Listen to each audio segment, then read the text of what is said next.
Vous écoutez Tech Café, votre podcast sur l'actualité des nouvelles technologies.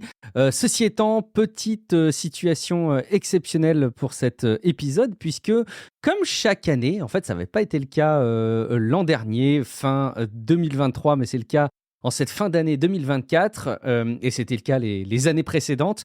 Je fais un petit épisode en compagnie de l'équipe de Niptech et de mon compagnon de podcast, Matt, alias Prof du Web, que celles et ceux qui qui m'écoutaient dans Real Life connaissent déjà bien, ou ceux même qui écoutent Apple différemment.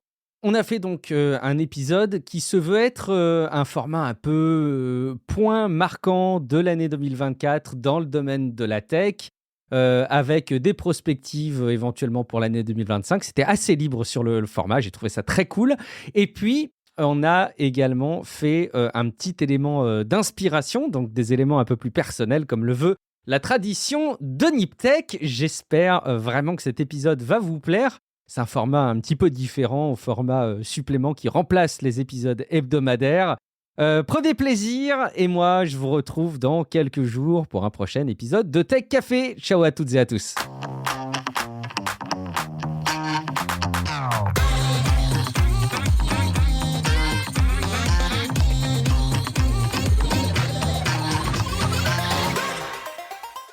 Salut à tous et à toutes, bienvenue dans un nouvel épisode de Noël. Oui, c'est pas un épisode de Niptech, vous allez voir pourquoi. C'est un énorme plaisir aujourd'hui. C'est le moment qu'on attend toute l'année, en tout cas que moi j'attends toute l'année. C'est donc le moment où on fait un crossover avec nos amis qui sont là maintenant. Je ne sais pas combien d'années ça fait depuis un monstre moment, mais donc je vais commencer une fois dans le sens enfin, je suis même pas invité parce que c'est comme la famille, quoi. Il y a pas plus ou moins de la famille. Donc, allez, je commence par celui qui habite le plus loin, on va dire. Matt est là, prof du web. Comment vas-tu? Ça va très bien et je suis ultra content d'être avec vous. J'avais juste hâte d'arrêter de travailler pour être avec vous et puis j'ai pensé à ça toute la journée.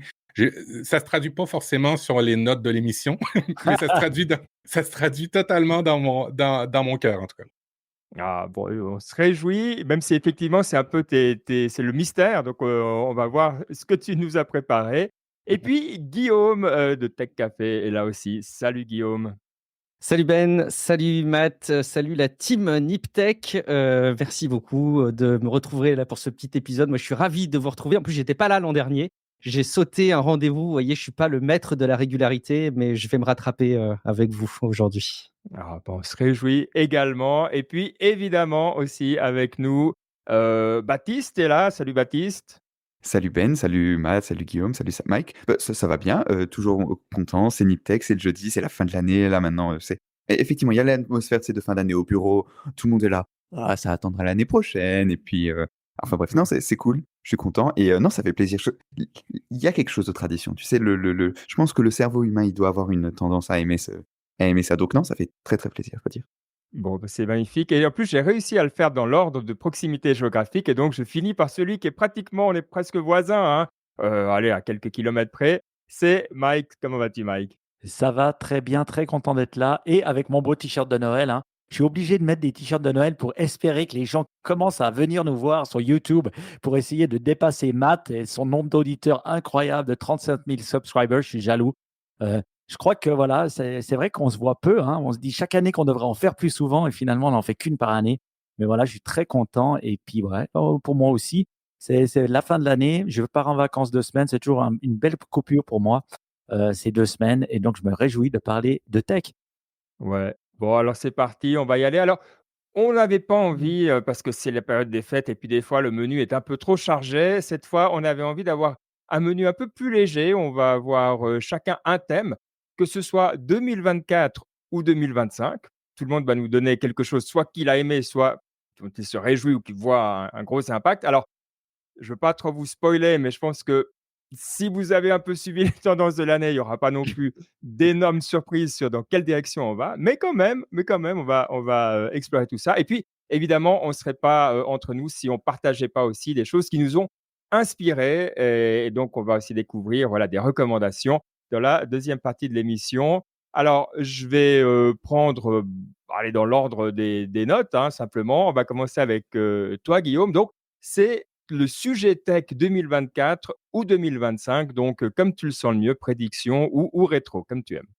Ouais, je voulais revenir sur cette tendance forte de cette année qui était les crypto-monnaies et les NFT. Ah non, pardon, ça c'était l'année d'avant, excusez-moi. C'est Non, non, Amazon qui va être splitté par, c'est ça, hein?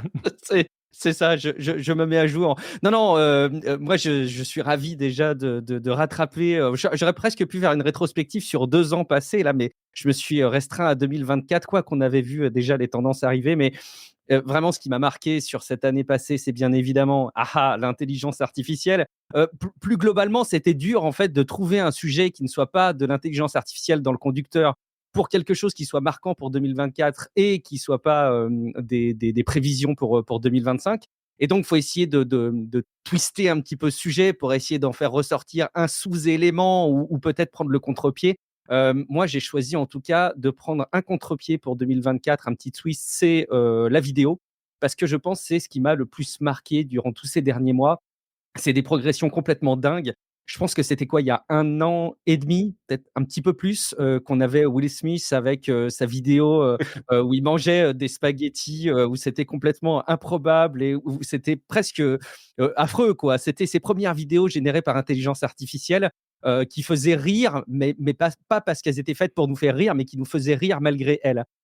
Et là maintenant, ben, on l'a vu là sur les derniers modèles qui sortent côté Google notamment avec la nouvelle version de VO qui est annoncée. On saura qu'il y a ces petites limitations, mais vraiment ça devient complètement bluffant. Et je pense que c'est quelque chose qui va vraiment s'installer dans toute notre société, à la fois sur la production cinéma, dans la production de l'audiovisuel en général, sur les réseaux sociaux. Et on va en bouffer quoi de la vidéo à l'intelligence artificielle. Donc ça serait pour moi difficile de pas m'attarder là-dessus. Et puis, je me projette un peu sur 2025, toujours sur cet angle d'intelligence artificielle, sur lequel je pense, pour le coup, je me mets en risque peut-être sur cette prédiction. Moi, je pense que ça va se tasser. Je pense qu'il va y avoir de l'amélioration continue dans les usages. Là, le calendrier de l'Avent d'OpenAI de ces derniers jours nous montre à quel point ça se distille dans les usages du grand public par tous les moyens possibles. On a appris aujourd'hui qu'il y avait une mise à disposition sur WhatsApp. C'est hyper malin de leur part. Ça va plaire à Mike, ça.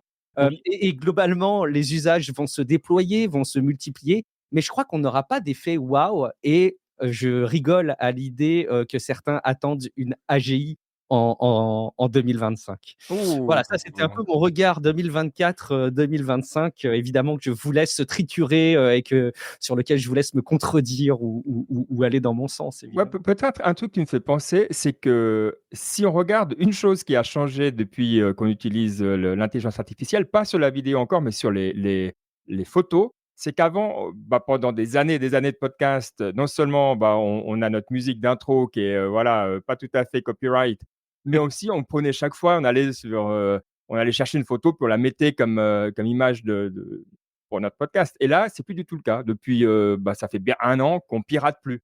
Donc c'est assez intéressant de voir que, il y a des choses qui, voilà, changent comme ça. Mais bon, si tu parles de vidéo, on a un spécialiste de la vidéo avec, Matt ici. Qu'est-ce que tu en dis toi? Ça te marque aussi? Tu le vois déjà dans comment toi tu travailles, tes propres vidéos? Oui, absolument. Hem, Depuis 2 ans 3 ans, dans la dernière année, il y a une grosse accélération dans mes productions, vidéo grâce à l'intelligence artificielle. Alors, je l'utilise comment? Évidemment pour préparer, mes vidéos, mais aussi pour, faire de la transcription, faire mes résumés, faire mes titres, faire mes tags. Alors, tu sais, tout ce qui est texte, je l'utilise énormément. Tout ce qui est vidéo, dans les dernières moutures de mes outils vidéo, ils sont arrivés avec une génération des fonctionnalités d'IA qui sont juste époustouflantes, ce qu'on peut faire avec. Et puis, je vous ai partagé un billet de blog que j'ai fait dernièrement parce que on vient d'avoir les tout nouveaux outils du côté des créateurs YouTube qui nous permettent de faire ce que je viens de vous dire, c'est-à-dire de faire de l'idéation, de faire du scripting, Ah, le script de son émission, qui permet aussi de faire directement les petites vignettes. Alors, j'ai un petit peu pris cette nouvelle fonctionnalité-là sur YouTube sur mon blog, demander aux gens, est-ce que vous pensez que YouTube s'apprête à nous remplacer, nous les créateurs YouTube? mmh.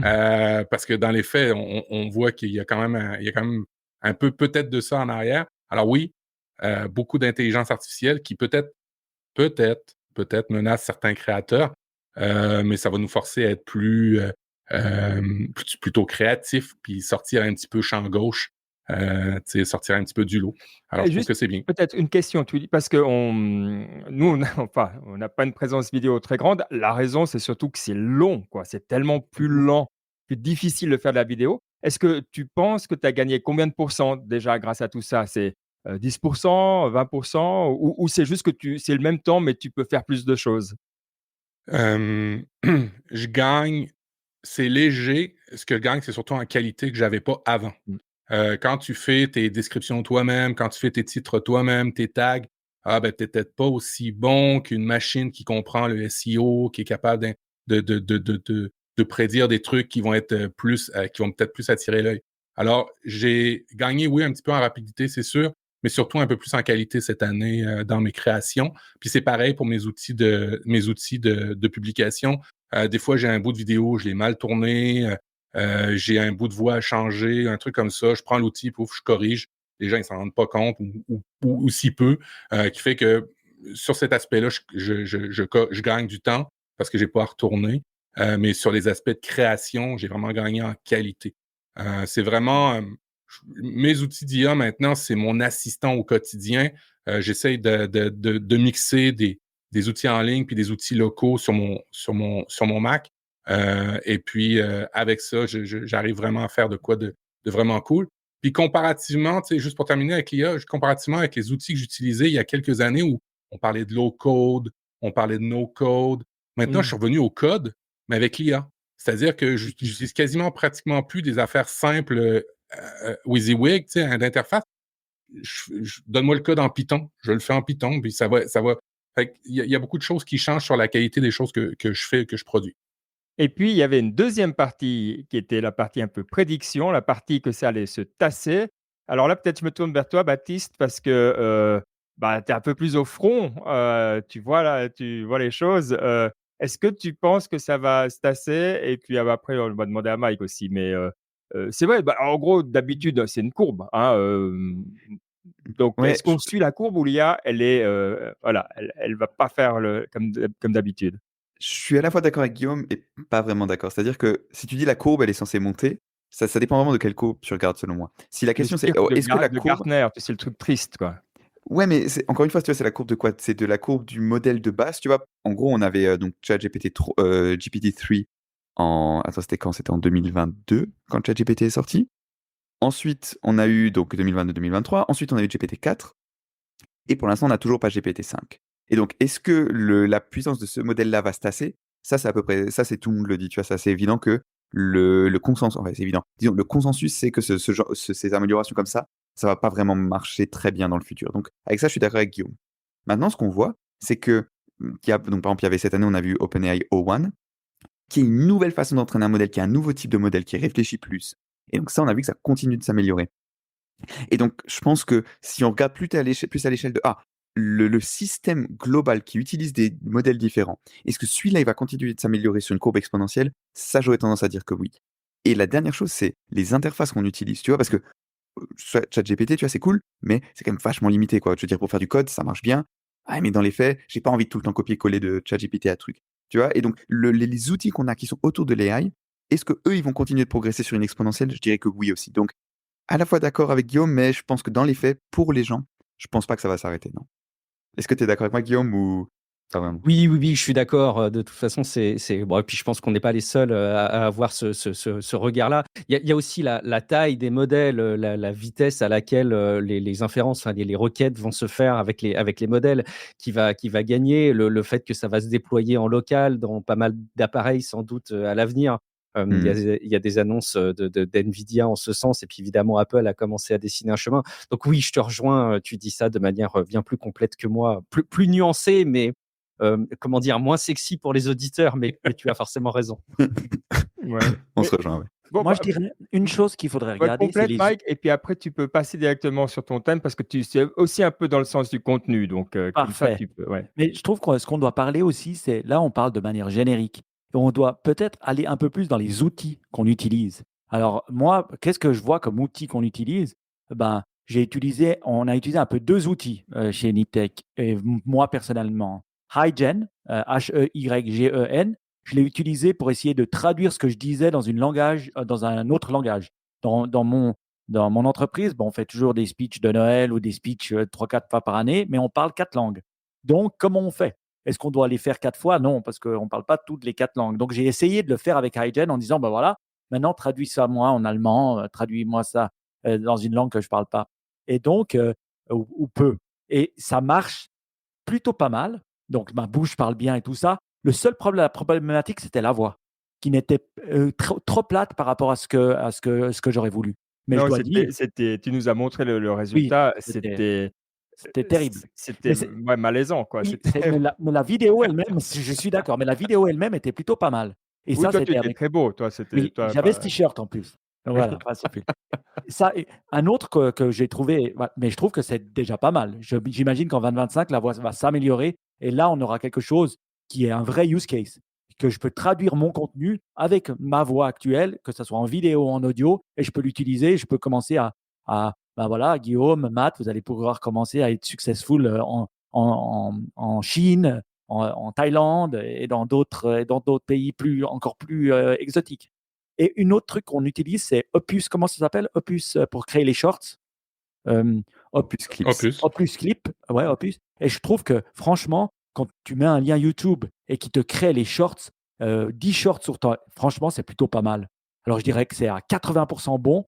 En tout cas, les 2 ou 3 premiers. Après, c'est les autres 10, peut-être moins. Mais franchement, c'est bluffant. Et l'autre, ce que je dirais, c'est que regardez quand même ce que Google et nos amis de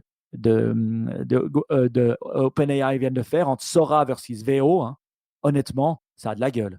Et je me dis, Google, ils se sont réveillés, il me semble, il y a une semaine, ils commencent à montrer le pouvoir de la force, et puis la force, elle est violente.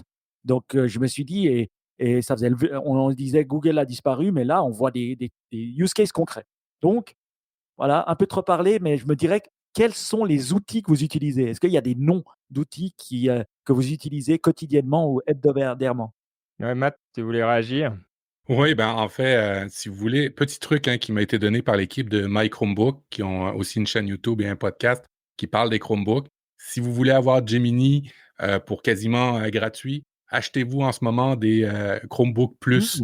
Parce que quand tu achètes un Chromebook Plus, tu as 1 an d'abonnement Gemini qui vient avec ton Chromebook, qui fait que ton Chromebook te revient ou presque gratuit ou ton abonnement Gemini, tout dépendant comment vous le voyez. C'était juste le petit truc des amis de My Chromebook. Le pro tip, ouais. Bon, excellent, mais c'est une bonne, question. Bon, à part les, ChatGPT et Gemini et autres qu'on utilise, tant et plus, est-ce qu'il y a des outils, qui vous, ont changé la vie, hein, un peu ou beaucoup?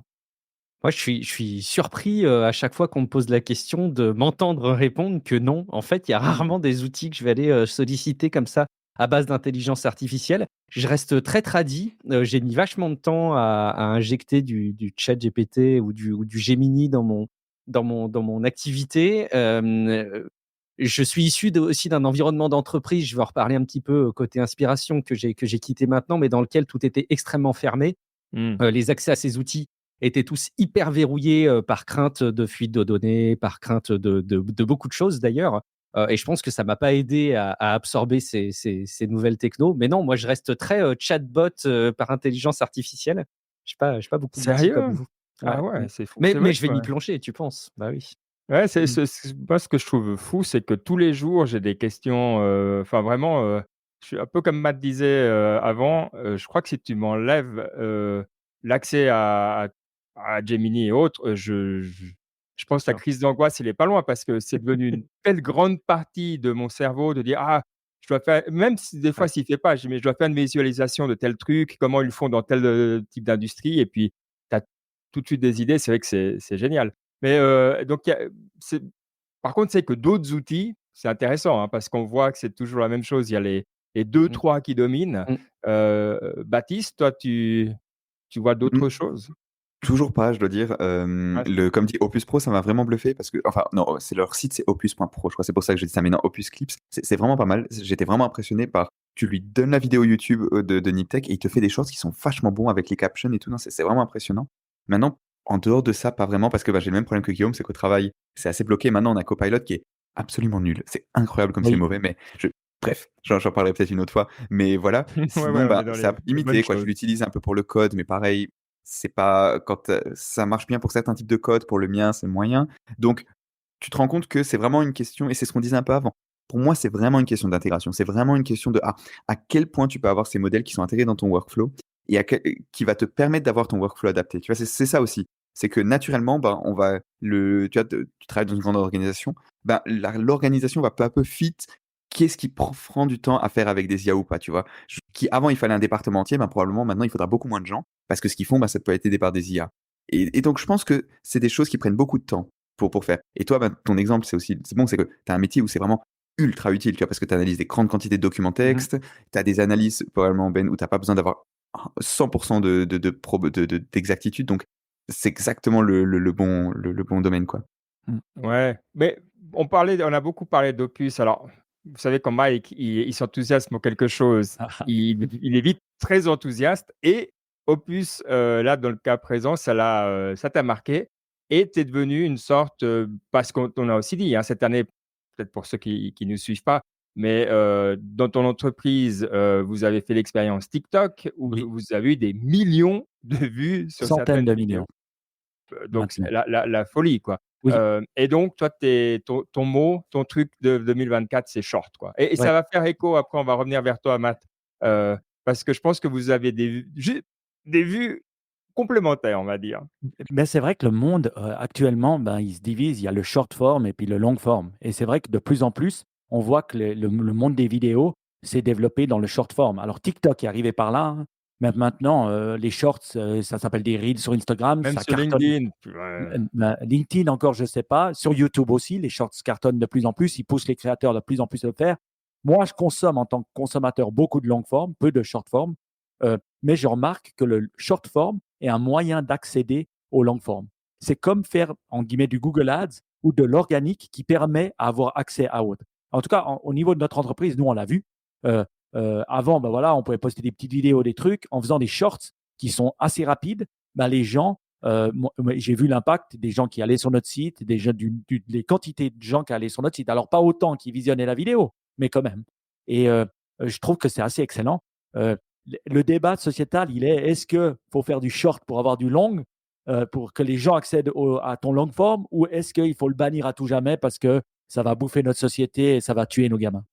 Est-ce que je peux juste intégrer là? J'ai fait un petit calcul, donc on a dit que Mike, il a fait 300 millions de vues sur TikTok, c'est ça? Donc Entre ça fait, TikTok et Instagram.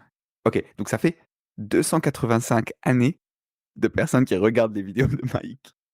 Et Donc juste, voilà, je pose tu as ça mis 15 ici. secondes. Tu as mis 15 secondes. Non, 30 secondes. Ah non, non, non, mais 15 C'est secondes. 15 secondes. Ok, donc ça Ouais. fait Mais, 150 ans de personnes qui Baptiste, regardent les Oh, vidéos de Mike. j'adore cette stat, j'adore les stats. non, mais Matt 30 l'adore aussi, secondes, cette 150 stat, ans. je Et crois. à la fin, il y Je a vous toujours laisse le logo de la encore boîte. les C'est 30 ça qui est cool. secondes. ce que Non, non, je vous laisse penser ce que vous voulez de ça. non, 30 secondes, c'est trop long. Moi, Oui, 15 secondes. je ne peux plus regarder. Après 25 secondes, je débranche. Non, mais c'est intéressant et c'est un peu provocateur parce que justement, Matt, toi, tu as même écrit un petit post sur le pourquoi tu t'engages pour du contenu de qualité et pourquoi tu fais justement pas, tu évites ces shorts. Donc, c'est intéressant d'avoir ton point de vue là-dessus. Oui, ben en fait, quand on commence dans YouTube, ils nous recommandent d'être assez clair sur la proposition qu'on va faire aux gens qui viennent regarder les vidéos. Puis, je suis une personne assez lente et j'aime ça poser les choses pour expliquer dans mes vidéos, parce que je fais beaucoup de vidéos sur des démos, des applications, essentiellement ça, hein, mes vidéos. Et puis, je me voyais mal faire du contenu court. Je l'ai expérimenté, j'expérimente encore. Moi, j'ai l'équivalent d'Opus avec mes outils qui le font déjà intégrés, mais ça contribue pas. Moi, mes tests que j'ai faits, au contraire, j'ai eu des pertes d'abonnés quand j'ai commencé à faire des shorts. Alors, ce qui veut dire, c'est que je brisais un peu la promesse que j'avais faite au Mmh. public, à mes abonnés. Fait que ça, il y avait ça. Puis l'autre aspect aussi, il y a beaucoup d'études hein, qui le prouvent. Euh, le contenu court euh, favorise à consommer du contenu court et fait et occasionne aussi des pertes d'attention chez les jeunes. Moi, j'essaie de suivre mes enfants sur ce qu'ils consomment sur YouTube.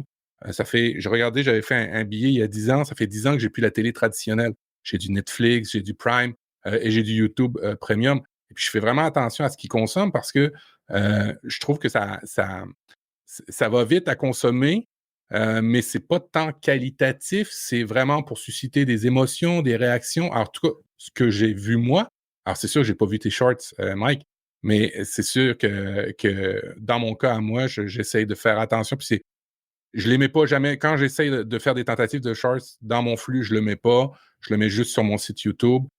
Et puis, ben, ça attire pas. Mais peut-être que mon contenu n'est pas adapté à ce type de médias-là. Mais encore une fois, mon gros enjeu, c'est qu'on va faire une société de plus en plus de consommation Bon, accélérée pour pas prendre le temps des choses. C'est ce qui m'énerve un peu il sur ce faut voir contenu. le plan de Mike, hein, parce que de nouveau là, parce qu'on a beaucoup d'années derrière nous. Donc le plan de Mike, c'est Johnny Mnemonic. Donc Oui, voilà, c'est d'avoir et donc le but, c'est d'avoir les shots de dopamine sans même les ouais, shorts, quoi. Voilà, c'est qu'au bout d'un Exactement. moment, ce médium intermédiaire de quelques secondes, il disparaisse. Donc toi, on n'a pas encore fini la transformation complète. Oui. On est que au milieu du Moi, chemin. moi, une chose qui m'intéresse, c'est Guillaume, toi, ton point de vue sur ce short versus long form. Est-ce que ça t'aide? Est-ce que tu l'utilises? Est-ce que c'est quelque chose que tu comptes faire en 2025? Comment tu le vois? Autre la critique sociétale, parce que là, je suis d'accord avec toi. Moi, j'ai deleté, juste pour dire, j'ai deleté TikTok et Instagram. Je les regarde que sur le web et c'est vachement chiant à regarder. Donc, autant de vous dire que vous le regardez peu, parce que sinon, c'est trop addictif. Mais toi, ouais. comment tu le vois, Guillaume, dans Moi, ton... je vois le choix de Matt comme un choix extrêmement respectable et que j'encense. Ça me semble hyper difficile si Hmm. jamais tu veux vraiment avoir une activité sur ces plateformes, de pas jouer avec l'algo complètement. Et après, enfin, Matt citait tout à l'heure, on en parlait un petit peu, je crois que c'était en off, mais il donnait l'exemple de créateurs comme Léo Duff, par exemple, qui sont des contre-exemples. En fait, c'est des types, voilà, ils respectent pas du tout l'algo. Ils sortent une vidéo de temps en temps, à chaque fois ça cartonne. Quelque part, c'est les exceptions qui confirment la règle. Alors, on peut être l'exception et il y a toujours de la place pour les exceptions et c'est ce qui est bien avec ces plateformes-là. D'ailleurs, on voit YouTube, ils sont en train maintenant de rajouter des petits créateurs. Je ne sais pas si vous avez vu dans votre page d'accueil, une fois de temps en temps, on a des petits créateurs qui Oui. ont fait 4 vidéos, qui ont 130 abonnés et qui ont des vidéos à plusieurs milliers de vues parce qu'elles sont propulsées comme ça. Donc, il y a toujours de la place pour de l'exception. Mais effectivement, si tu veux vraiment pleinement tirer parti de la plateforme, et moi, je l'ai vu dans mon métier, puisque c'était une composante de mon boulot que d'animer les réseaux sociaux, une composante essentielle. Finalement, il faut jouer avec tous ces codes-là. Et j'allais dire, effectivement, Matt, toi, tu as peut-être un public qui ne correspond pas au profil type du consommateur de ces plateformes. Peut-être aussi que ça a écrémé les gens qui, tu sais, quand tu as mis tes shorts et que tu as vu que tu as des abonnés qui ont commencé à partir, finalement, ça a peut-être enlevé les mauvais abonnés et puis tu aurais peut-être pu garder des bons abonnés à la place.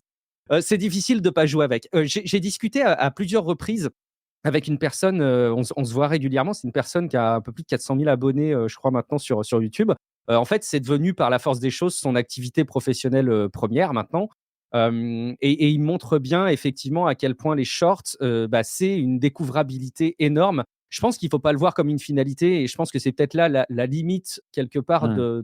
du côté noble de ton raisonnement, Matt, à mon sens, hein. C'est qu'effectivement, en soi, les shorts, alors si tu perds en termes de taille de communauté, c'est un problème. Mais si on voit les shorts comme une finalité, ça me semble Oui. effectivement catastrophique. Et si c'est encourager ça, c'est vraiment problématique. Si en revanche, c'est une vitrine de plus pour apporter ton contenu auprès d'un plus grand nombre de gens et arriver à leur montrer le contenu de haute qualité que tu fais au format long, je trouve que c'est difficile de s'en passer. Mais vraiment, respect total pour toi, Matt, qui joue à fond sur tes valeurs. Et justement, on parle d'intelligence artificielle, on parle de plateformes, de réseaux sociaux, etc. Et on sait que si on vend un peu son âme au diable un peu vite, on a du succès plus rapidement. Et pour autant, compte tenu de cette évolution technologique, il va sans doute y avoir de plus en plus de place pour de l'authenticité. Pourquoi est-ce que nous, on est toujours présent en podcast, à l'audio? Je pense qu'il y a cette authenticité qu'aujourd'hui, la technologie n'a pas réussi à totalement supplanter. À l'heure de l'intelligence artificielle, ça va avoir de plus en plus de place. À l'heure où il y a de plus en plus de créateurs de contenu en vidéo sur YouTube, évidemment. Et franchement, Matt, si tu tires ton épingle du jeu comme ça, chouette, quoi. Vraiment trop bien. Ou change d'avis et reviens nous voir en 2025. Hein? Ouais, c'est vrai. Aussi. Tu as le droit de changer d'avis. Je sais que tu as le droit. Alors c'est vrai, on n'a pas dit le nom, hein, on nous dit merci Yvan, sur Twitch de la chaîne de Matt, c'est App& Co. C'est juste APPETCO. Donc voilà, il faut aller, On va la mettre dans le chat, comme ça. exactement. Bon, est-ce qu'il y a d'autres choses à dire sur les shorts, ou est-ce qu'on passe à la suite? Mais moi, Benoît, tu passes la main à tout le monde, mais qu'en penses-tu de ce type de contenu-là? Ouf, alors moi je suis dans ton camp, quoi. Je déteste les plateformes rien, j'ai pas Instagram, j'ai pas TikTok, et je déteste YouTube pour me forcer à avoir les shorts au sommet de mon truc. Je veux une option pour dégager ça, je ne veux pas les voir. C'est de la pourriture mentale, et j'invite tout le monde à activement éviter ce truc-là. C'est mauvais. Ma femme est psychologue, elle voit les dégâts que ça fait aussi, Ah bon. chez les jeunes. C'est dramatique. Si vous êtes parent, c'est criminel de laisser des enfants jeunes, passer alors si c'est 2 Ça, c'est minutes, vrai. on s'en fiche, mais si c'est longtemps, c'est criminel, quoi. Donc voilà, je suis assez, souple dans mon approche des shorts. En effet. Je suis très nuancé et non, non, c'est terrible. Mais bon, bref, allez, je profite pour passer à mon thème parce qu'on a parlé AI. Alors, je vais quand même rajouter un truc. Mais moi, il y a un truc qui me fait vraiment, vibrer déjà, c'est que, bah, je vous l'ai dit, hein, je passe une grande partie de mes journées avec déjà, l'intelligence artificielle. Mais ce qu'on voit arriver, et je suis curieux d'avoir votre avis si ça va vraiment arriver l'année prochaine ou pas et sous quelle forme, c'est les agents. C'est-à-dire que non seulement, bah, on va pouvoir, communiquer, mais ils vont pouvoir faire des trucs, pour nous, comme ça, alors même pas besoin de cliquer, j'en ai marre de cliquer. J'ai plus envie de cliquer en 2025. Donc je me réjouis de pouvoir dire à une intelligence artificielle qu'est-ce que je veux exactement et comment elle va le faire. Par contre, j'ai pas encore tout à fait compris je où exactement ça allait être utile dans ma vie, parce que, j'ai pas les use cases. Alors on peut dire: «Bon, commande-moi un truc», mais voilà, donc j'ai besoin de votre je suis joyeux, mais j'ai besoin de vous pour savoir pourquoi je dois l'être encore plus ou peut-être un peu moins. Alors est-ce qu'il y a des choses est-ce que déjà quelqu'un utilise des agents ou, est-ce que vous voyez venir? Baptiste?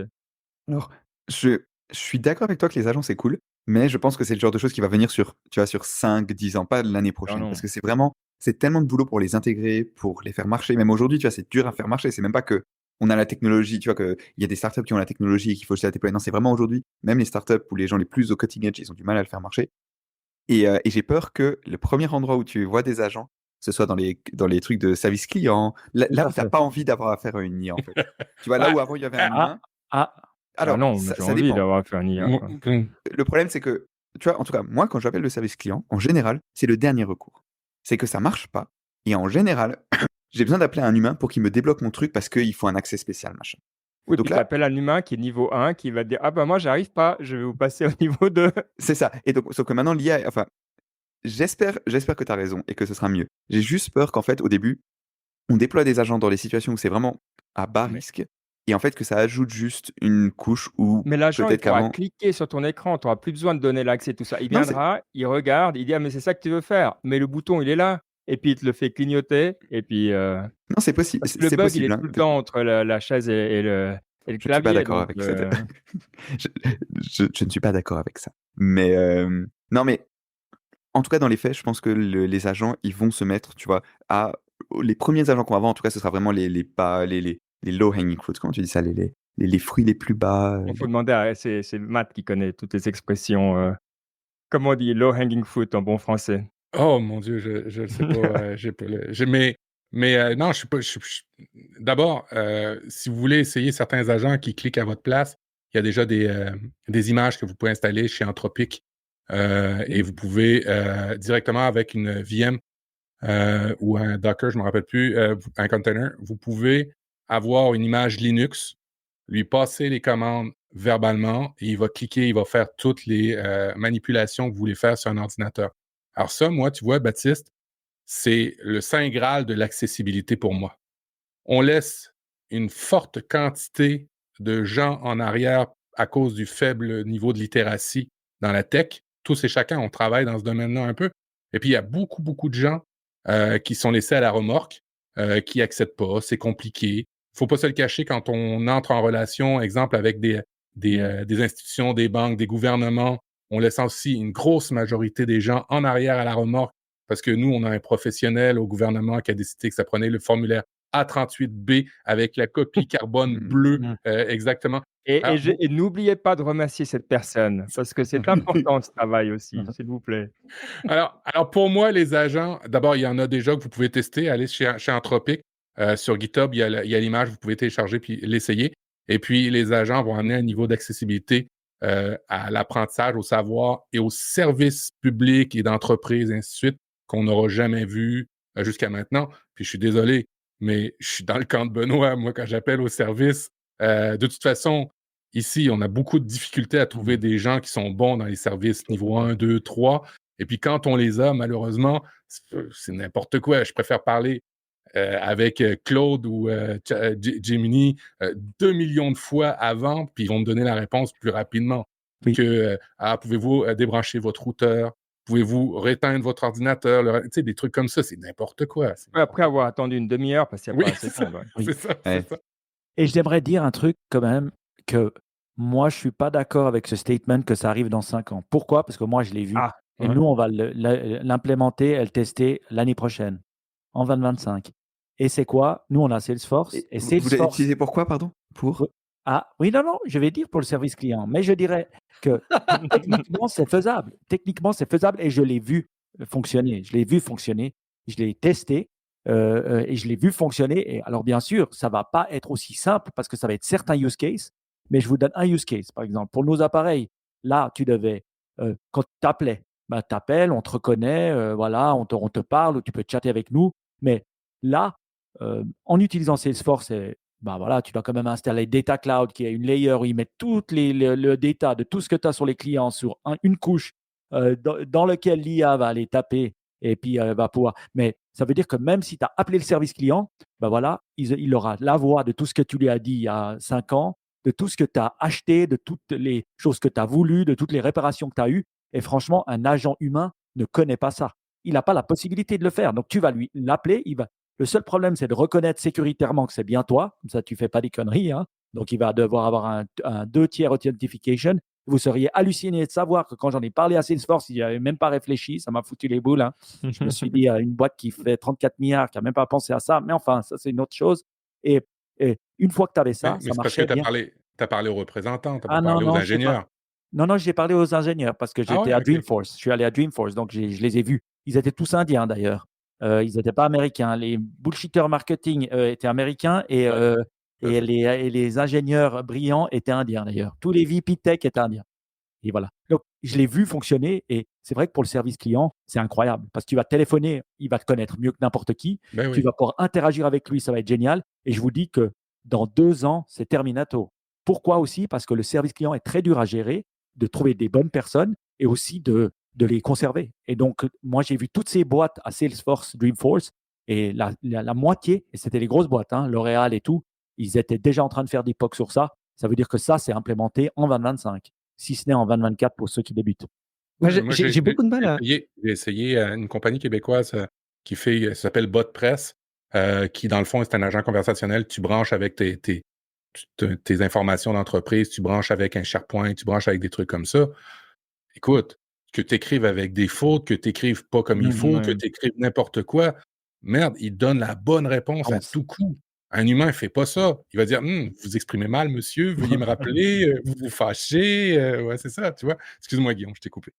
Non, je voulais être sûr de comprendre parce que quand vous parlez d'agents par intelligence artificielle, effectivement, moi j'avais interprété ça comme étant les outils type Anthropic, là, ce qu'ils ont proposé, comme tu décrivais, Matt, qui te permettent d'interfacer plein d'actions à la voix, puis le truc va de manière très robotique, étape par étape, faire des actions. Ce que tu décris, Mike, c'est du service client où tu Oui. remplaces vraiment un agent humain. C'est des choses différentes, hein, pour bien comprendre. C'est pas une interaction, c'est la conversation de l'agent qui va aller remplacer le boulot du SAV, c'est ça? Oui, mais je te donne un exemple de réparation.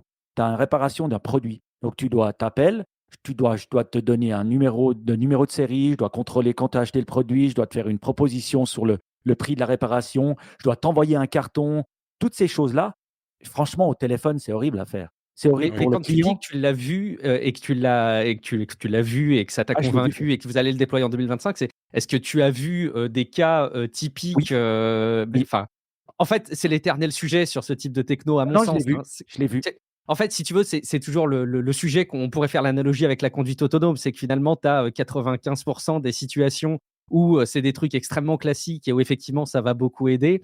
Après, j'ai tendance à être extrêmement sceptique sur le fait que ça puisse remplacer plein de cas hyper particuliers. Et malheureusement, les services clients, les services de niveau 2, les SAV, c'est énormément de cas particuliers, non? Enfin, c'est hyper Je rare de je suis généraliser ces situations, non, non? je suis d'accord avec Ok, toi, mais le first level support, même au niveau IT, ok, celui-là, il sera couvert par l'IA et même le first à second level. Parce que le plus il en sait sur toi, Guillaume, parce qu'il a tout ton dossier, le plus tu pourras lui poser des questions toutes cons. Là, ah, ma livraison, elle arrive quand? Ben, il sera mieux ok. en 2 secondes et très rapidement. Donc moi, je te dirais, c'est cette couverture first level, second level qui fait chier les agents au téléphone humain à répondre. Parce que c'est des questions cons. Ouais, ça. Donc finalement, tu leur permets d'avoir un job qui est cool. C'est-à-dire, ils vont régler des vrais problèmes, ils vont régler des vraies situations et pas faire un travail qui est pas incroyable. Et c'est pour ça que je pense que c'est vraiment utile pour les deux. D'un côté pour les entreprises, mais aussi pour ceux qui sont dans les services clients. Bon, rendez-vous pour l'enregistrement 2025-2026. Tu peux déjà compléter le doc, Mike, en disant retour sur l'implémentation des AI agents. Oui, Vous le exactement. savez. Mais tu sais qu'au printemps, on avait le Web à Québec. Encore une fois, j'ai eu la chance d'y aller. Et puis, il y avait un organisme de tourisme à Québec. Je ne me rappelle plus le nom. C'est pas Tourisme Québec, mais c'est un autre qui a commencé à implémenter l'intelligence artificielle pour aider les agents physiques pour les réponses, pour les touristes et ainsi de suite. Ce qu'ils se sont rendus compte, c'est que les taux de satisfaction ont augmenté, Mhm. euh, qu'ils étaient capables de faire 24/7, chose que vous ne pouvez pas faire, qu'ils étaient capables de faire dans des langues qui leur Ah étaient bah ouais. impossibles de faire. Et puis, en bout de ligne, leur taux de satisfaction, globalement, ce qu'ils nous montraient, a augmenté. Alors, ça a été fait sur plusieurs mois, années, avec Cossette, une firme de com. Alors, on se souvient tous de ces chatbots il y a 4 Ah, ans qui étaient de la horrible. merde, c'est vrai. Mais ça a quand même ça a quand même beaucoup changé. Et puis, les premiers chiffres, en tous les cas, moi, ce que j'ai pu voir dans les conférences à lesquelles j'ai assisté, sont très enthousiasmantes pour ça. Et puis, les agents n'avaient pas la sensation d'avoir perdu leur job. Ils tombaient sur des cas plus compliqués. Une famille qui a un handicap particulier, qui veut faire un tour dans telle activité touristique, mais là, ils pouvaient, l'IA le renvoyer à ces agents-là, ce qui faisait que ça faisait un service beaucoup plus proche. Mais pour la majorité des cas, c'est beaucoup plus simple d'utiliser l'IA. Wow. Bon, écoutez, en tout cas, mission réussie. Vous m'avez fait rêver et je me réjouis de vivre tout ça l'année prochaine. Pour finir ce tour de table, il nous reste Baptiste et toi, toi, voilà, c'est pas pour rien que tu as un tatou d'Elon Musk dans le dos. Hem, C'est pas vrai. C'est quoi ça, Je un dément. aigle? non, non, c'est Elon. Une Tesla? J'ai juste sa tête en grand. Heu, donc dis-nous Baptiste. Non, moi, le mot que j'ai choisi, c'est le mot qui donne des sueurs froides à Ben dans son sommeil. Il va faire des cauchemars là maintenant. Je fais ça, c'est penser que pendant une semaine, il va faire des cauchemars là.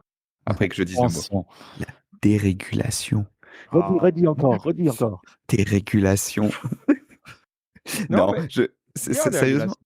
Ouais, non, je mets ce mot parce que j'ai vraiment l'impression que c'est quelque chose qui, tu sais, c'est le genre de courant qui vient un peu dans le fond et qui, à un moment que tu vois, il commence à émerger, ça devient le consensus. Et j'ai l'impression que, en tout cas aux États-Unis, et j'ai un peu tendance à trop suivre ce qui se passe aux États-Unis, malheureusement. Enfin, heureusement, malheureusement, je sais pas. Et j'ai vraiment l'impression que c'est une tendance qui arrive quand même, où, parce que on s'est retrouvé dans une situation où on a besoin de construire des infrastructures dans le monde physique, c'est notamment quelque chose qui vient du monde physique, pour la transition écologique, parce qu'on n'a plus assez de logements, pour plein de raisons. On a besoin de construire des choses, on a besoin de faire des choses dans le vrai monde. Et ce qui s'est passé, c'est que pendant les 30, 40, 50 dernières années, il y a eu beaucoup plus de régulations qui empêchent globalement de construire des trucs dans le vrai monde. C'est quelque chose qui est assez clair, qui est bien documenté. Et maintenant, il y a un consensus qui est en train de se construire. Et donc, aux États-Unis, c'est assez fort, mais en Europe aussi, de dire il faut qu'il y ait moins de régulation. Il faut qu'on change ce paradigme pour qu'on puisse construire des choses. Et ça vient également aussi avec le fait que il y a la Chine qui eux, ils n'ont pas de problème à construire. Et du coup, on commence à voir que de manière concurrentielle, ça devient un problème, etc. etc. Enfin, il y a plein de façons dont ça se manifeste. Et j'ai l'impression que maintenant, on arrive à un truc qui est aussi catalysé par, effectivement, comme tu l'as mentionné, Donald Trump et Elon Musk. Et je pense que c'est déjà un thème qui vient, mais je pense qu'en 2025, ça va être encore plus le cas où on va parler de dérégulation. Et ça va être quelque chose que même, je pense même en Europe, tu vois, ça va commencer à devenir un sujet de on n'arrive pas à faire ça à cause de la dérégulation. Ce truc-là, ça marche pas parce qu'on a trop de règles. Est-ce qu'on va réussir à déréguler? Je n'ai pas dit que c'était le cas, mais en tout cas, je pense que ça va vraiment devenir un thème au centre du débat. Le malheur avec ça, de mon expérience, c'est que les gens qui le disent, c'est les mêmes qui après viennent te pondre des règlements comme quoi faut pas appeler le soja steak parce que les gens vont être perdus, qu'il faut pas, et ça c'est un cas français qui existe, hein, de Non, dire c'est vrai. C'est les absolument ouais. temps de vélo, il peut pas clignoter, il doit être constamment rouge dans le dos parce que sinon on sait pas, mais enfin c'est des C'est règles. récent, ça, ouais. Ouais, et puis donc je crois que c'est le genre de truc où tout le monde est d'accord tant que c'est dans les thèmes qui te concernent pas, et donc je me demande comment tu arrives à avoir cet effet-là, et je pense que la direction est pas fausse et qu'il y a une sorte de consensus. Mais par contre, comment on y arrive? Peut-être faut se tourner vers, l'Amérique du Nord, et le Canada pour, avoir des Le réponses. pays communiste d'Amérique du Nord, tu veux dire, les Canadiens. Est-ce Ouais, hey, je vais vous apprendre peut-être un truc. Ça fait déjà 2, 3 semaines que Trump fait la mauvaise blague de vouloir intégrer le Canada comme 51e État. Il arrête pas, il arrête pas, il arrête pas. Puis au sérieux? début, Ouais. ouais, ben, typiquement le Canada, c'est souvent des gens qui s'excusent de vivre. Mais là, on sent qu'il commence à avoir Mmh. un petit énervement. C'est difficile de mettre le curseur entre ce qu'il faut puis ce qui est trop. C'est vraiment ça qui est complexe à avoir. Il y a un podcast que j'aime beaucoup qui s'appelle Ça s'explique. Vous allez voir un peu. Il y a un schéma qui se traduit, ça s'appelle Ça s'explique, une question à la fois. Ils adressent une question à chaque épisode, puis ils creusent la question au complet.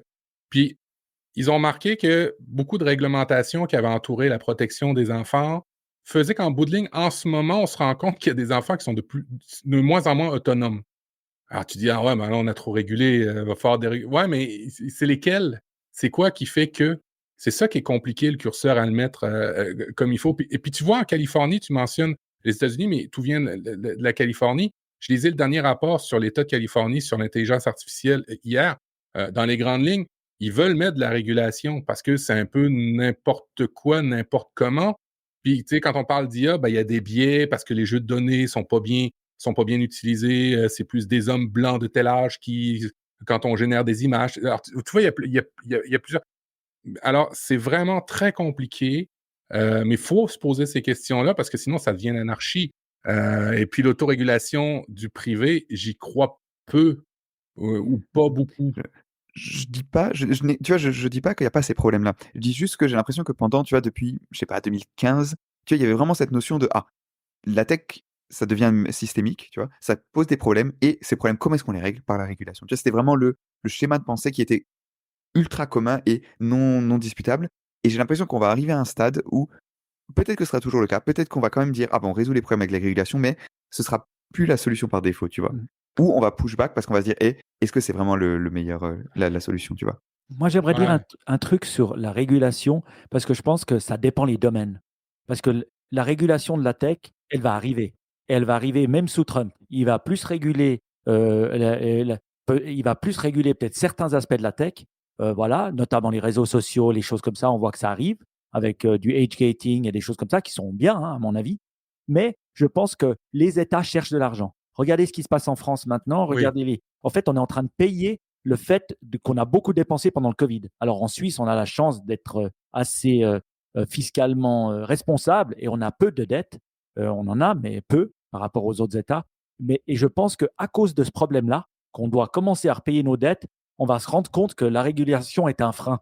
Et donc, on va commencer à déréguler. Et je pense que c'est ça. C'est pour ça que les gens regardent vers l'Argentine pour savoir si ça marche. Ils vont regarder vers là. Et ça, en train de marcher. Mais messieurs, regardez, c'est en train, et mesdames, regardez, c'est en train de marcher. Ils vont se retourner vers les États-Unis. Et les États-Unis, ils avaient 5 à 10 ans d'avance sur nous en Europe.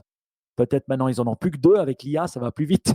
Mais je dis, les politiciens sont en train de regarder. Alors peut-être les politiciens d'un certain bord, plus ceux de droite que de gauche pour le moment. Mais ça commence. Donc, je pense que c'est un vrai thème. La question, c'est quand et Oui, où? mais tu vois, aux États-Unis, même à gauche, tu vois, même à gauche, quand les gens parlaient de pourquoi est-ce que Trump a gagné, machin, tu vois, t'as des gens qui disaient ouais, mais parce que les démocrates, ils n'ont pas réussi à faire des choses pendant que Biden était au pouvoir. Et pourquoi? Parce qu'il y avait trop de régulation. C'est une explication, mais je pense que vraiment, c'est pour ça que je parle de consensus, parce que j'ai l'impression que le truc avance vraiment dans le débat un peu partout, quoi. Mais Moi, comme j'ai vous une Il y a dites, question. aussi, il y est-ce a- que il y a ça va être aussi fait? Je suis pas sûr. ouais. Il y a aussi que les démocrates, pendant plusieurs années, regardent de haut certaines classes sociales, ce qui fait que ils les ont envoyés chier dans les dernières élections, je pense. Ah oui, je dis pas que c'est pour ça que Trump a été élu, hein, loin de moi, mais c'est en tout cas le fait que les démocrates disent que c'est pour ça, tu vois, ça dit déjà quelque chose sur le mindset de tout le monde, je Et dirais. moi, j'ai une question pour un de ceux qui vit dans le pays, un des pays les plus régulés au monde, Guillaume. Est-ce que tu penses qu'un jour, il y aura des régulations ou une partie de la France voudra se déréguler? Ou tu vois ça comment, toi? Écoute, je sais pas, moi je peux que me réjouir de voir plein d'effets, liés à la régulation en Union européenne sur un certain nombre de sujets, même si au final, ça change peut-être pas la donne, dans le quotidien, pour les gens, probablement que sur le plan, du fonctionnement des entreprises, ça permet de mettre un certain nombre de garde-fous et quelque part, franchement, je m'en réjouis. On voit les sujets, s'enchaîner les uns après les autres, c'est très cool et après, bah, voilà, je fais aussi partie, tu me pointes du doigt, je l'assume, mais des personnes qui habitent dans le pays où Apple Intelligence, ça arrivera pas avant un peu plus tard que les autres, où, Tant Sora, mieux, on je vais peut pas le dire. Ah, c'est tester, vraiment nul. alors bon, peut-être qu'entre-temps, justement, on aura la version utilisable et complète, c'est peut-être, l'intérêt. C'est là où, on peut pas utiliser, Sora, sans un VPN, donc il y a des vraies frustrations. Bon, est-ce que ça nous empêche de vivre? Finalement pas tant que ça, et puis quelque part derrière la blague de Apple Intelligence qui arrivera en version, utilisable, bah, il y a un fond de vérité aussi. Moi en fait, quand je vois l'actualité, de la tech, telle qu'on le traite, chaque semaine dans le podcast, je peux pas m'empêcher de me dire, ça manquait quoi. Il manquait, de réglementation, de régulation sur énormément de choses. Ah, c'est une histoire de curseur, donc je comprends aussi que c'est ça, finalement, Baptiste, derrière ton mot de l'année, c'est, l'enjeu de dire: «C'est aller très loin» et d'une manière ou d'une autre, le rythme va être obligé de se calmer. Je ne sais pas ce que ça va donner en France. En France, tu sais, on ne sait pas déjà, quel gouvernement on aura dans 2 semaines, alors, savoir si ça va être Ouais. régulé ou pas dans les années à venir, c'est compliqué. Ouais. Bon, je vous propose, si vous le voulez bien, qu'on passe, parce qu'on a encore une partie, inspiration où chacun va passer, alors peut-être un peu plus, rapidement, sur, un livre, un podcast, un film, une photo, ce que vous avez envie, qui vous a, soit inspiré, mais même chose, peut-être que vous vous réjouissez de vivre, l'année prochaine. Donc, on va recommencer dans l'ordre de la liste. Allez, Baptiste, c'est toi qui commences. OK, c'est du coup, c'est l'ordre inverse, je crois, mais non, je commence volontiers. Alors, Ça, c'est son en fait, côté développeur, vous avez vu? c'est ça, Pas qu'est-ce sur qui se rentrer, passe? c'est pas de tiens, Ah Qu'est-ce qui non, se non, passe? un dev. Ça, c'est exactement un dev. Non, non, c'est l'ordre inverse. Tu as raison, c'était l'ordre Bah oui. inverse. C'est moi qui les ai inversés, j'ai fait exprès. Non, non, en fait, je me suis posé, quand j'ai préparé l'émission ce soir, en fait, je me disais: «Ah, qu'est-ce que je peux dire comme, truc et tout?» Je me suis dit: «Qu'est-ce que c'est la chose qui m'a le plus influencé en 2024? Qu'est-ce que c'est le média que j'ai consommé?» Enfin, le truc et la réponse, c'était, assez clairement, le blog Stratechery j'en ai déjà parlé plusieurs fois de Ben Mmh. Thompson. J'en ai déjà parlé plusieurs fois dans Niptech et donc ça parle de tech et de stratégie, s'il la met ensemble et ça fait Stratechery. C'est une newsletter. Alors, il y a une partie gratuite, une partie payante. Moi, je paye parce que pour vous dire à quel point c'est bon, et je paye pour rien, littéralement, mais ça je paye et non, c'est vraiment excellent. Je trouve qu'il a vraiment une analyse de la tech, mais pas que de la tech, ça va un peu plus loin, ça va dans le business et etc., qui est vraiment excellente, qui ajoute vraiment quelque chose que je retrouve pas autre part, tu vois? En général, je trouve qu'il y a quand même pas mal d'overlap et il y a pas mal de consensus dans ce que tu lis dans les médias et je dis pas ça en mode conspirationniste et «Ah, ils pensent tous la même chose». Non, mais il va expliquer un angle un peu différent, un peu plus logique et je trouve que la réflexion est vraiment bonne. En plus, maintenant, il fait un podcast aussi Oui, et bon. je trouve le podcast apporte vraiment quelque chose que tu as pas à l'écrit. Tu vois, à l'écrit, tu as des très bonnes analyses, mais au podcast, tu as la façon dont il réfléchit, tu vois, qu'il explique un peu plus et ça, je trouve que ça a aussi énormément de valeur. En tout cas, pour l'instant, moi, j'en apprends beaucoup, donc voilà, je recommande vraiment à tout le monde d'écouter au moins la version gratuite et si ça vous dit, franchement, la version payante vaut le coup, je dirais. La dernière chose peut-être que j'ajouterais, c'est que je me souviens quand on a commencé à faire Niptech, enfin quand j'ai rejoint Niptech, vous m'aviez fait une petite liste, de newsletters et de machin et tout. La plupart d'ailleurs étaient déjà arrêtés, je me souviens. Euh, mais il y en avait une, c'était celle de Benedict Evans qui existe encore. Et je trouve qu'à ce moment-là, tu vois, c'était quoi? C'était 2020, 2021. C'était vraiment exactement ce qui, comment dire, l'analyse qu'il avait, c'était vraiment celle qui apportait quelque chose. Je trouvais que c'était vraiment en tout cas, ce qui moi me parlait, tu vois. Et avec le temps, bah, il est toujours intéressant, Benedict Evans, hein, mais c'est moins le truc, tu vois, où je me dis, ah, c'est vraiment le gars qui explique les choses parfaitement. Et maintenant, je trouve que Ben Thompson, il est bon. Et en tout cas, dans le monde actuel, tu vois, où tu as l'IA, où les choses changent beaucoup, et où parfois peut-être prendre un pas de recul et se dire, ok, c'est quoi la tendance, je trouve que ça apporte vraiment beaucoup. Donc, non, vraiment, vraiment Bien, très bon, je trouve. bien vendu. Écoute, tu donnes envie. J'avais regardé, j'avais arrêté, mais je vais recommencer. Heu, Mike, pour toi, qu'est-ce que c'était? Et est-ce que Alors, tu nous as choisi quelque chose de bien obscur? Parce qu'il faut savoir que des fois, Mike, il nous a proposé des livres qui avaient genre 2 revues, sur Amazon. alors Heu, j'étais donc assez voilà. content. L'autre jour, je regardais, j'ai reçu, vous savez, on les reçoit sur Spotify, hein, votre année 2024, qu'est-ce que vous avez écouté de plus? Moi, c'était Coldplay et Maître Gims, mais ça, c'est à cause que mes enfants, ils squattent mon Ouais, Spotify, mais ouais, ça, c'est bien autre chose. sûr. Mais Mais c'est en pas termes de grave. livres, c'est vrai, alors des livres physiques, hein, parce que c'était du Goodreads. J'en ai lu que 10 selon lui, alors je trouve que c'était un peu, mais c'est vrai qu'il y avait des trucs obscurs. Mais celui-là, il est obscur, mais il est vraiment excellent. Et j'en ai jamais parlé, et je l'ai gardé justement pour la et je le lis lentement tellement que je l'adore. Est-ce que vous connaissez Matsushita? Alors Matsushita, c'est un des plus grands Mmh, en 2 entrepreneurs mots ou en 1 mot? en amont, c'est un des plus grands entrepreneurs japonais qui a créé Matsushita Corporation dans les années 1930 et ça a donné lieu à un énorme conglomérat, dont Panasonic, Ah, voilà, qui est connu aujourd'hui, encore aujourd'hui, hein. Euh, et ça a été vraiment étudié par une personne d'Harvard dans les années 90 qui a eu accès à cette personne qui était vraiment, vraiment connue au Japon et qui a permis le développement du Japon moderne après la Deuxième Guerre mondiale. Et c'est assez incroyable. Cette entreprise est dingue. Et elle est tirée de ce gars, justement, Matsushita, qui l'a créé. Et comment il l'a créé. Et voilà, c'est un business book qui s'appelle Matsushita Leadership, qui montre les difficultés. Il croyait un peu aux mêmes choses que Amazon, hein, pas beaucoup dépenser, être petit, être en team, beaucoup travailler. Il avait même étudié les religions à un moment, une secte japonaise, et il s'est rendu compte qu'il pouvait influencer la même chose, ses employés, en les motivant, mais pas pour la secte en question, mais pour sa corporation. Donc vraiment, assez incroyable. Et il a utilisé plein de choses qui ont été reprises après aux États-Unis, comme par exemple les divisions, parce qu'ils étaient tellement grands qu'ils ne pouvaient plus être, ils devaient être divisés en divisions, et il les a implémentés dans les années 35, bien avant que les boîtes américaines le fassent. Et je dois dire, le bouquin est super bien écrit. Il m'a été donné par quelqu'un que j'apprécie beaucoup, et c'est rare que dans ces bouquins, j'en ai jamais entendu parler sur un podcast, j'ai jamais entendu parler, ni même lu sur un livre, sur une revue. Donc Matsushita Leadership, franchement, c'est top. En plus, c'est bien écrit. C'est pas un de ces business books chiants.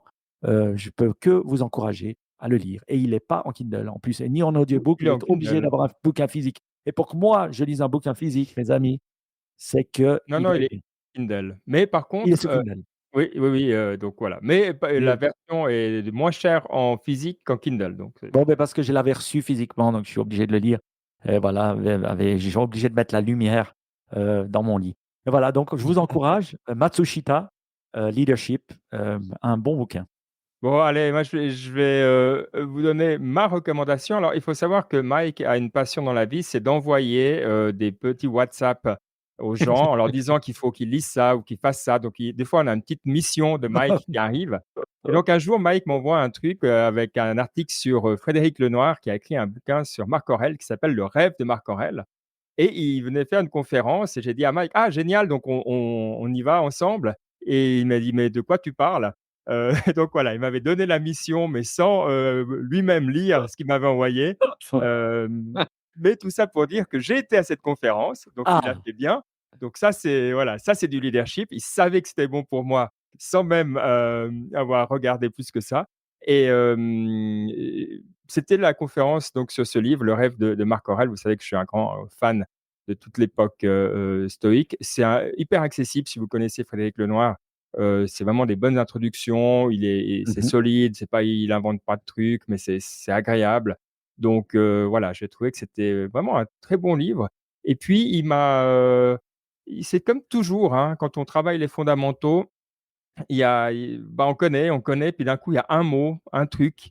Il parlait de l'acceptation dans les différentes, religions et puis, c'était juste le truc où dans toutes ces les histoires qu'on vit tout le temps et tout ça, juste de se rappeler que finalement, à un moment, il faut aussi accepter sa condition humaine. Ça ne veut pas dire accepter tout, mais il y a des trucs qu'on ne peut pas, changer, qui sont telles qu'elles sont. Bah, ça m'a fait du bien. Alors voilà, j'ai trouvé que c'était un bon moment et je suis très heureux d'avoir lu, et je suis pas tout à fait fini, ce livre. Et Donc et en plus, Frédéric Lenoir, moi j'adore. Et je te l'avais envoyé parce que justement, j'adore Frédéric Lenoir. Il a écrit, sur pas mal, hein, de gens qu'on apprécie et mais je trouvais, mais j'avais pas vu à l'intérieur du lien que j'avais pensé au livre et puis j'avais pas vu la conférence. Et question, il y avait combien de personnes qui étaient à cette conférence? je 300 personnes environ, Ah je ouais, quand dirais. même, c'est beaucoup pour la Suisse romande, 300 personnes à une Ouais, conférence. ouais, surtout que c'était dans Très une connu. petite ville un peu Mmh, à côté, bravo. donc et puis en plus, il faisait ça, gratuitement pour une association, du coin, non, peut-être assez, bon après, je pense qu'on voyait que ça faisait un moment qu'il tournait pour la promotion de son livre. D'ailleurs, il l'a dit, hein, voilà, je crois qu'il était content d'arriver au bout de sa tournée, au bout d'un moment. Bref, le rêve de Marc Aurèle. Guillaume. Moi, j'ai une confidence à vous faire. J'ai vécu une année 2024 très difficile sur le plan, professionnel, ce qui m'a amené à me challenger sur le plan, personnel. Je m'étais, confié à 2-3 reprises à Matt. Je me rappelle de quelques échanges en ce sens et évidemment, quand on va pas bien, on a besoin, d'aide, et j'ai trouvé vachement d'aide au travers de la lecture d'un livre, donc que je vais vous partager. Je crois pas que vous en ayez parlé, Non. dans Niptech. J'écoute, hein, pourtant, vos recos. Je sais, par exemple, que vous avez parlé, il y a de ça quelques épisodes d'Alexandre Jolien, dont j'ai été Mmh. très sensible et Mmh. d'ailleurs, je pourrais faire un petit parallèle dans, les propos qui sont, apportés par Alexandre Jolien et ce qu'on peut retrouver là. Donc c'est un livre qui s'appelle «Avoir le courage de ne pas être aimé», qui m'a été recommandé. Et en fait, c'est un titre extrêmement culpabilisant en première lecture. Ah, C'est-à-dire que tu te dis, OK, mais en fait, tous mes malheurs, c'est moi qui me les cause, c'est ça. C'est je me complais à être dans le malheur, je me complais à ne pas être aimé.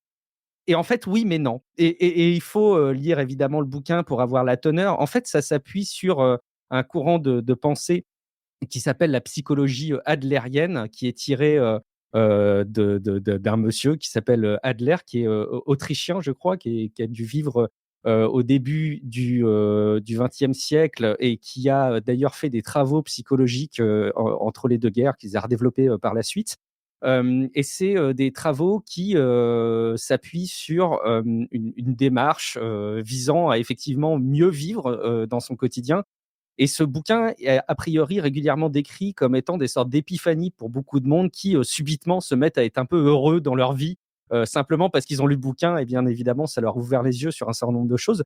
Le bouquin est très bien fait puisque c'est un dialogue entre un maître et son disciple, donc ça rend ça, très accessible.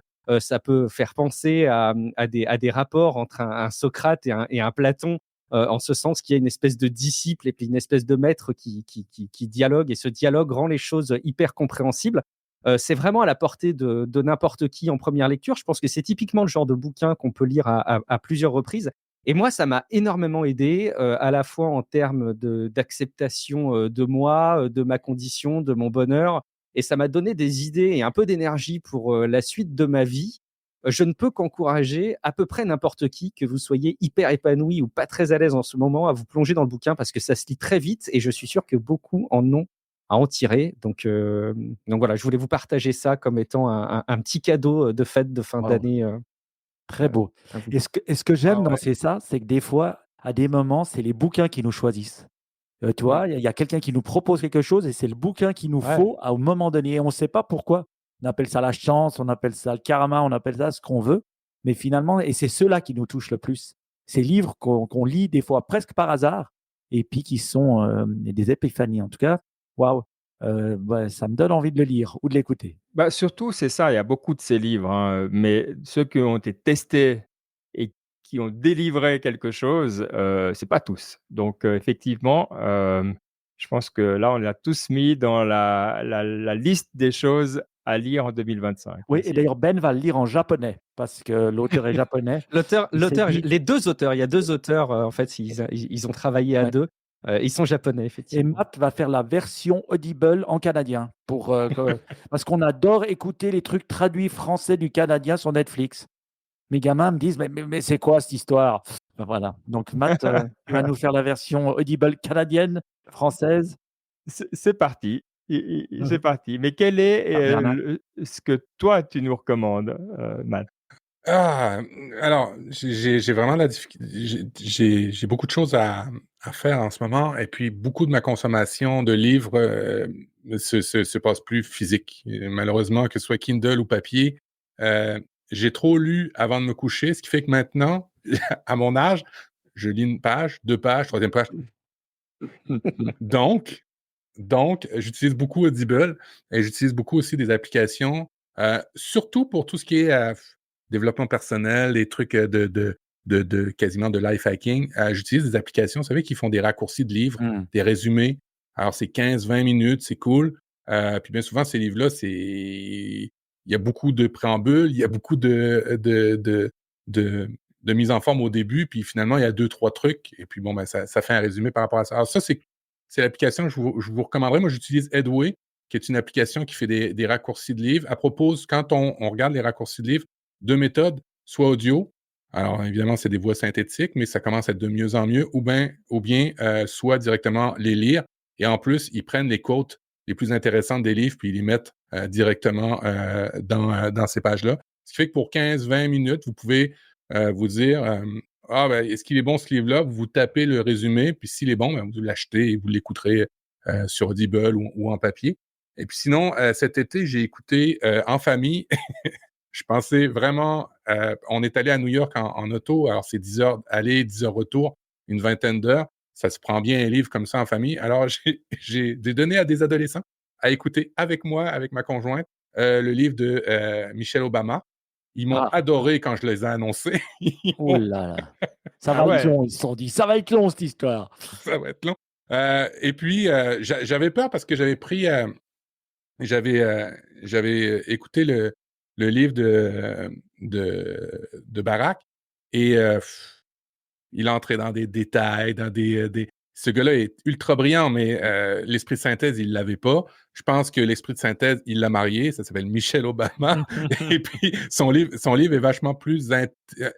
Barack est très intéressant, mais Michel, c'est un autre aspect. Tu vois l'envers du décor de Barack. À la rigueur, il est moins robot avec la vision de Michel que la vision de Barack dans son livre. Il t'apparaît plus humain.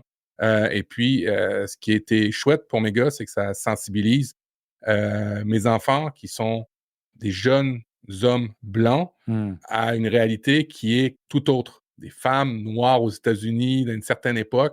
Alors, c'est vraiment un livre intéressant à écouter en famille. Alors, c'est peut-être Marocco.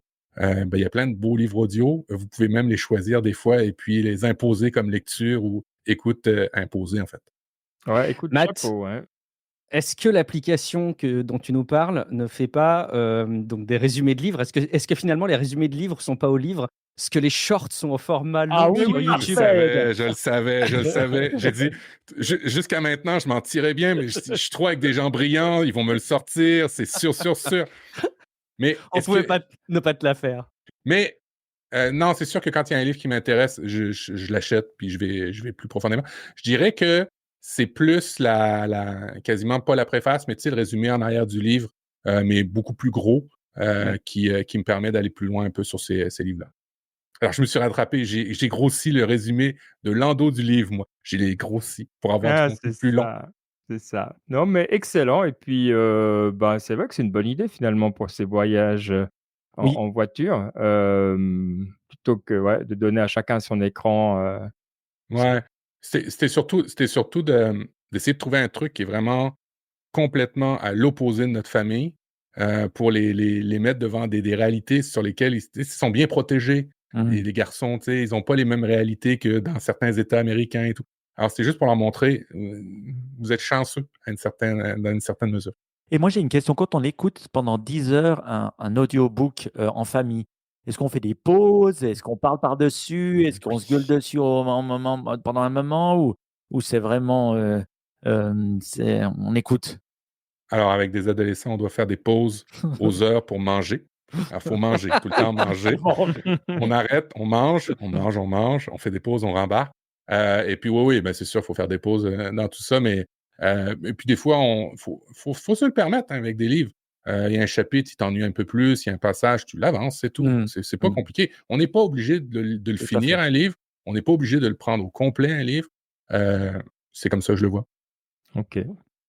Bon, on est presque au bout de l'émission, mais pas encore tout à fait. Il manque évidemment encore la citation. Alors, on n'en a qu'une, hein, on va pas faire, une chacun et là, bon, ben, il y a pas de discussion possible. C'est Mike qui s'en occupe et c'est alors, est-ce que c'est la meilleure de l'année? Je ne sais pas. Est-ce que c'est une reprise? Est-ce que c'est une nouvelle? Qu'est-ce que tu nous as préparé, Mike? Non, j'ai pris une nouvelle qui m'a été envoyée, par mon père, Mmh. et donc je trouve bien mon père, il a le sens de la formule, c'est peut-être pour ça que j'aime bien parler à la radio et puis, au podcast comme on appelle la radio moderne et donc il m'a envoyé ça. C'est vrai que, moi j'ai eu la chance, hein, de pouvoir travailler avec mes parents, hein, et puis ils sont encore vivants, mais j'ai pas travaillé, plus de 10 ans avec mes parents, donc et ça s'est bien passé. Donc c'est une chance, hein, de pouvoir voir ça Oui, quand oui. on sait que nos parents ne seront pas éternels et nous non plus. Et finalement, j'avais vécu un moment, vraiment une super bonne nouvelle au niveau de l'entreprise, tout ça. Et puis le lendemain, j'ai eu une nouvelle de merde, mais qui m'a fait bien chier.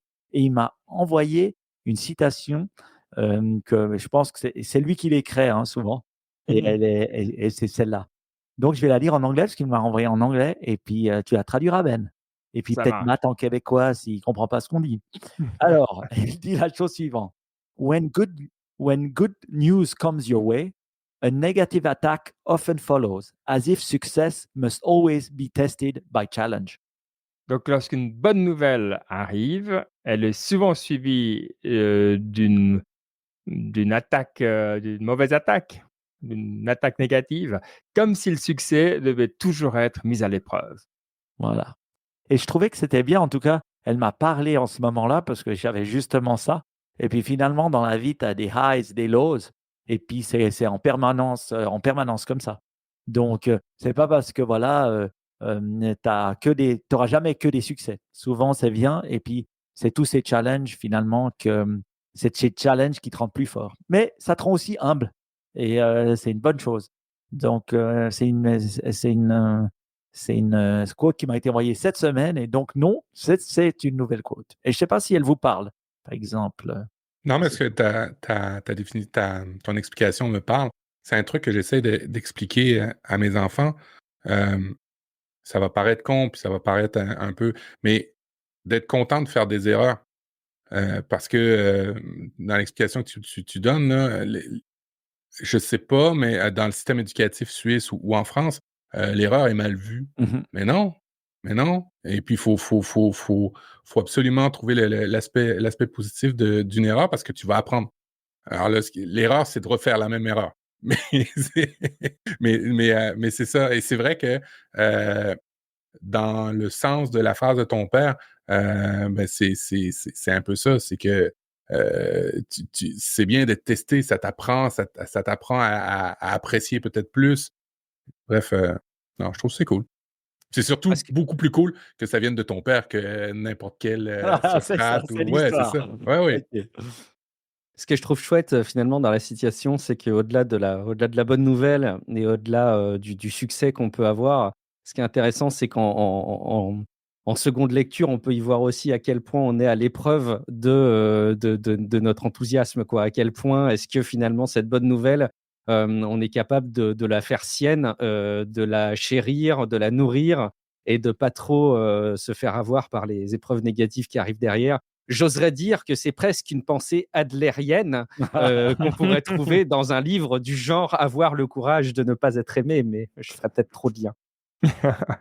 Bon, c'était vraiment un énorme plaisir, on ne sait pas si on va le faire pendant l'année, mais en tout cas, très certainement, on espère le refaire au plus tard l'année prochaine, de ce NipTech Cross Explore, App& Co, Tech Café, je sais pas, il faudra qu'on trouve un nom finalement, comme ça on aura un grand nom. Voilà. Est-ce qu'il y a quelque chose, est-ce qu'il y a peut-être juste un endroit où on peut retrouver, alors nous, niptech.com, TECH à la fin, NIP et TECH, facile. Pour toi, Guillaume? Alors moi, j'ai adopté Blue Sky à fond, donc j'annonce tout là-dessus. Venez vous abonner sur Blue Sky, Ça marche? guillaumevendée.fr, et vous retrouverez tout dessus. Voilà.